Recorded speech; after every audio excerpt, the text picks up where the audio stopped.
Welcome back, everyone. We have here two types of measures, covariance and correlation. Covariance is a measure to indicate the extent to which two random variables change in a tandem, while the correlation is a measure used to represent how strongly two random variables are related to each other. That's to say, correlation provides us with an additional indication, which is the direction. So correlation measures both the strength and direction of the linear relationship between two variables. Let's have the example of price and quality. The quality of this car in the left is low. It is an old car, so the price is also low. And the car in the middle has a higher quality, and based on that the price goes up. And the car on the right side here has the best quality, so the price here is the highest. So as you see here, when the quality goes up, the price goes up also. So we can see here clearly that there is a correlation between the price and the quality.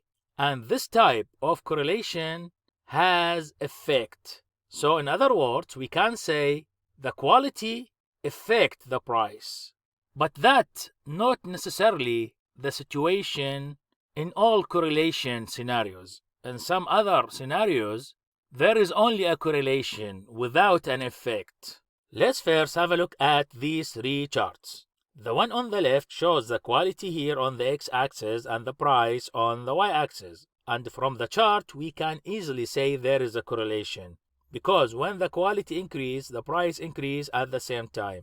So that's why we have here a pattern, is a trend, like a straight line. And we call this positive correlation, because an increase in quality increase the price. So both of them are going in the same direction. On the other hand here, the chart in the middle showing us a zero correlation, because the data are dispersed randomly. We don't see here any kind of patterns. So this chart indicates there is no relationship or correlation between the two variables. However, this chart in the right is the opposite case of the one in the left. We have here a negative correlation. In other words, when one of the variables increase, the other one decrease, and so on. For example, let's say we have here the car mileage on the x-axis and the price on the y-axis. And when the mileage increase on the car, the price of that car decreases. And that makes sense. So this is an example of a negative correlation between two variables. And we have here the formulas to calculate the covariance in population and in sample.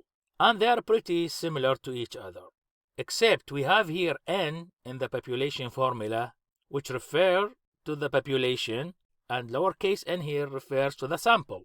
So x is the first variable, mu is the mean of the population for that variable, y is the second variable, and mu is the mean of y population, and n is the total number of population.